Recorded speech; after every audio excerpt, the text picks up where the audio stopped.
आप देख रहे हैं डार्क फाइल्स। तो चलिए बढ़ते हैं आज की इस कहानी की ओर। कुछ साल पहले जब मैं अपने गांव में रहता था तो उस वक्त हमारा गांव काफ़ी छोटा था।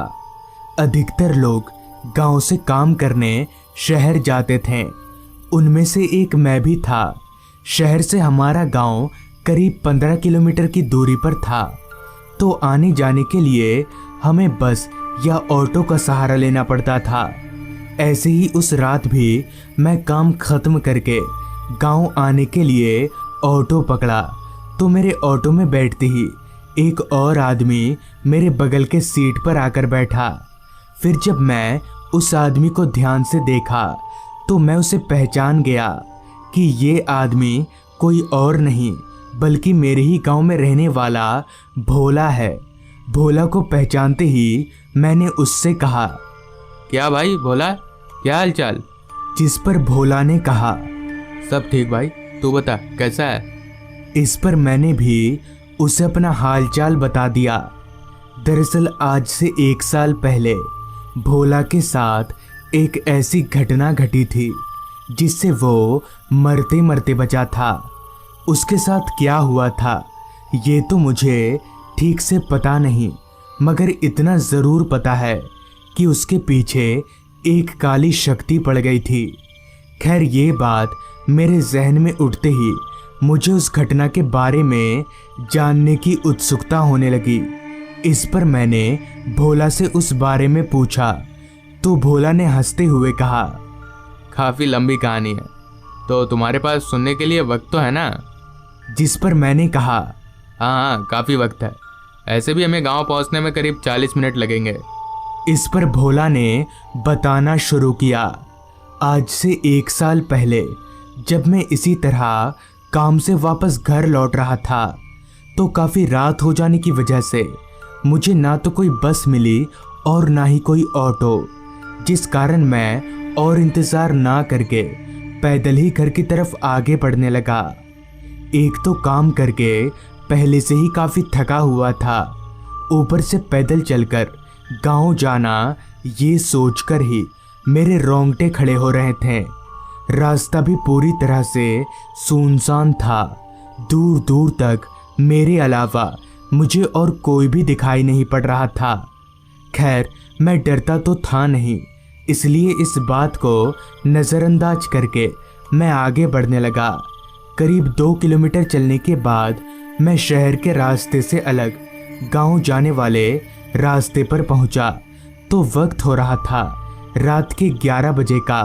काफ़ी थक जाने के कारण मैं उस रास्ते के किनारे लगे माइलस्टोन पर बैठ गया, जिस माइलस्टोन पर लिखा था हरिपुर गांव 13 किलोमीटर, यानी कि मुझे अभी 13 किलोमीटर पैदल चलना होगा।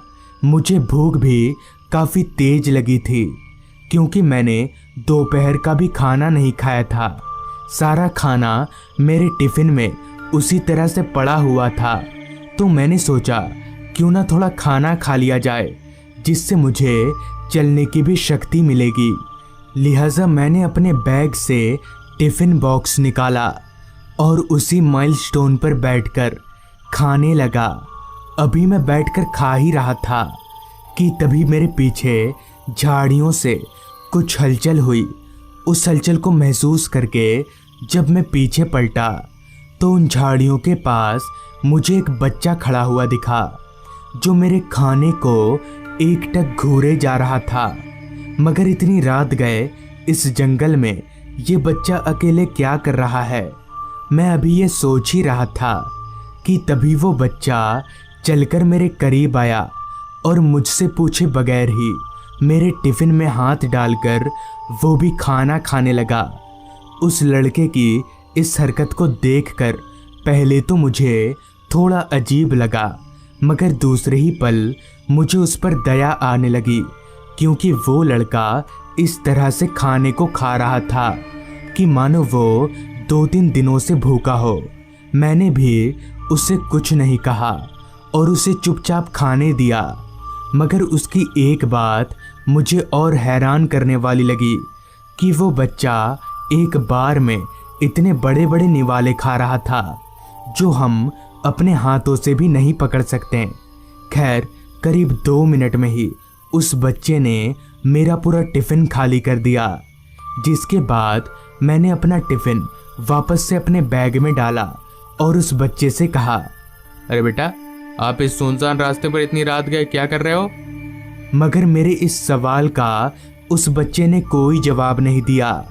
अभी मैं उस बच्चे को देख ही रहा था कि तभी मुझे ऐसा लगा कि इस बच्चे का कद अभी अभी थोड़ा बढ़ गया।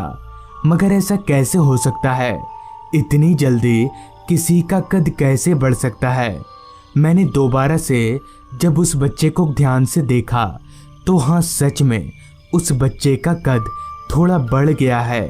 अब मुझे थोड़ी बेचैनी सी महसूस होने लगी थी और मुझे लगने लगा कि ज़रूर दाल में कुछ काला है कि तभी मुझे कहीं से साइकिल चलने की आवाज़ आई। उस आवाज़ को सुनकर वो बच्चा एकदम से उठकर खड़ा हो गया। फिर मैंने जब अपनी निगाहें उस आवाज़ की ओर घुमाई तो मैंने देखा कि दूर से एक साइकिल चलता हुआ हमारी तरफ आ रहा है। उस साइकिल को देखकर मैं भी थोड़ा खुश हुआ कि चलो मैं उस साइकिल वाले से मदद मांगकर अपने गांव चला जाऊंगा और अब मुझे पैदल भी नहीं चलना पड़ेगा। देखते ही देखते वो साइकिल हमारे पास आकर रुका, मगर ना जाने क्यों वो बच्चा उस साइकिल वाले से काफ़ी डर रहा था, जिस कारण साइकिल रुकते ही वो बच्चा मेरे पीछे आकर छिप गया।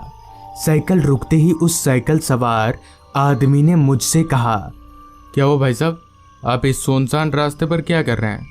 मैं हरिपुर गांव की तरफ जा रहा हूं और अगर आपको उधर ही जाना है तो चलिए, मैं आपको छोड़ देता हूं। उस आदमी के मुंह से ये सुनकर मानो मेरे चेहरे पर हल्की सी चमक आ गई, क्योंकि मैं तो यही चाहता था। मैं अभी उस आदमी के साइकिल पर बैठने ही वाला था कि तभी उतनी देर से चुप उस बच्चे ने पहली बार कहा, इसके साथ मत जाइए।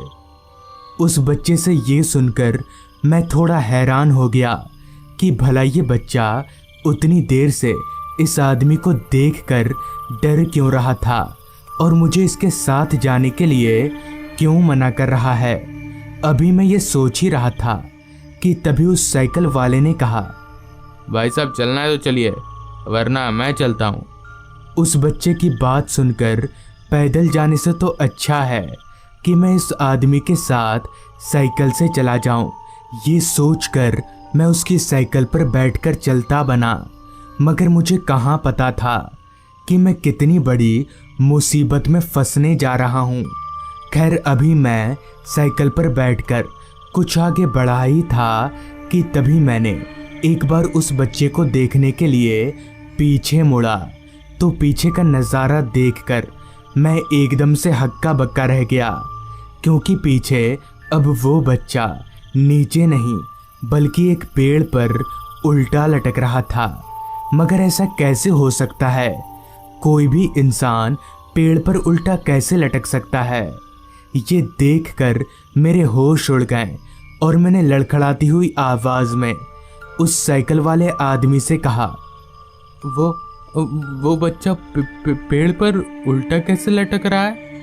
इस पर उस आदमी ने जो जवाब दिया उसे सुनकर मेरे हाथ पैर और भी ज़्यादा कांपने लगे, क्योंकि उस आदमी ने ये कहा, हाँ भाई साहब, वो पेड़ पर उल्टा लटक सकता है क्योंकि वो एक भूत है और वो मेरा ही बेटा है। आगे उस आदमी ने बताया, आज से कुछ दिन पहले मैं और मेरा बेटा हम दोनों साइकिल लेकर इसी रास्ते पर से घर लौट रहे थे। तभी एक ब्रेक फेल ट्रक ने हमें पीछे से आकर ठोक दिया, जिस कारण हम वहीं पर गिरकर मर गए और आज आपको भी मरना होगा। इतना बोलकर उस आदमी ने मुझे साइकिल से नीचे पटक दिया। अब उस आदमी का चेहरा पूरी तरह से बदल चुका था और उसका पूरा शरीर कुचला दिखाई पड़ने लगा कि तभी उस आदमी ने एकदम से मेरा गला पकड़ लिया। उसके गला पकड़ते ही मैं ज़ोर ज़ोर से चिल्लाने लगा कि तभी वहाँ पर कहीं से 2-3 लोग आ पहुँचे, जिन्हें देखकर वो शैतान गायब हो गया। उस रात तो मेरी जान बच गई, मगर वो बच्चा आज भी मेरे सपनों में खाना मांगता हुआ दिख जाया करता है। तो दोस्तों, ये थी आज की कहानी। अगर आपको ये कहानी अच्छी लगी हो तो चैनल को ज़रूर सब्सक्राइब कर लें। तो मैं आपका दोस्त आर्यन जल्द ही मिलूँगा आपसे ऐसी ही एक कहानी के साथ।